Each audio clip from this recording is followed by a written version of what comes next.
First announced in 2013 before going dark and then being re-revealed in early 2017, Rime from developer Tequila Works has been a long time coming.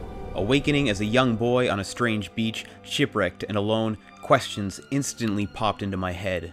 Who am I? What is this unusual place? Rime eventually answered all my questions artfully, but not before offering up new questions to ponder, all without any spoken or written words.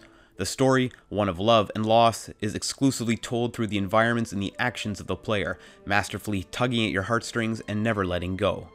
Admittedly, a brief cloud of worry formed as I dived into Rime. An early sequence involving swimming underwater didn't feel great, and the camera jarringly cut to a slightly different angle when submerging and surfacing. There are also some occasional frame rate hiccups when little is happening on screen.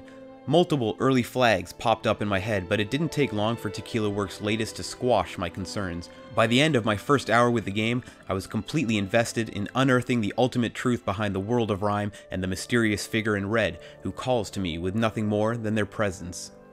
Exploration and puzzle solving, physically and spiritually, is at the core of Rime's gameplay experience, and both elements are offered up in spades.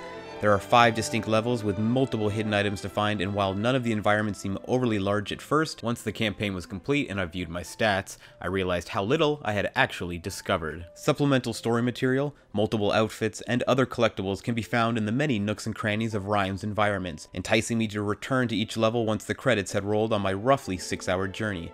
None of the game's environmental puzzles require much brainpower to solve, but thanks to the various mechanics at play, they remain interesting. The manipulation of time and perspective is put to great use within Rime's puzzles, and everything is built into the environment in a natural, convincing manner.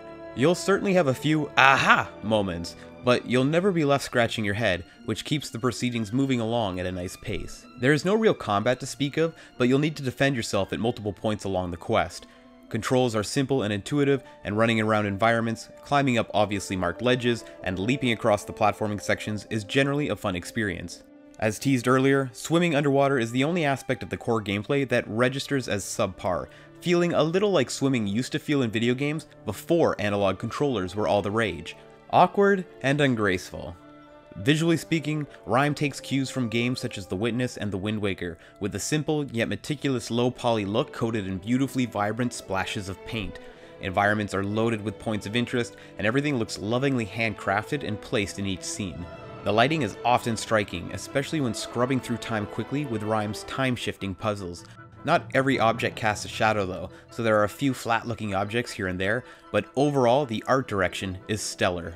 That same praise can be showered on Rime's soundtrack from composer David Garcia Diaz. It's constantly rolling in and out of the background like the waves that washed your nameless character ashore, and it adds an extra emotional punch to Rime's heavy revelations. While Rime's long trek from announcement to delivery may have been tough to endure for those initially struck by its ethereal charm, the wait has been worth it. Rime is thoughtful, intelligently designed, and satisfyingly accomplishes the emotional experience it strives to deliver. Its journey meets The Last Guardian, and while individual elements of Rime feel familiar at times, the way they're combined make for a unique and memorable experience.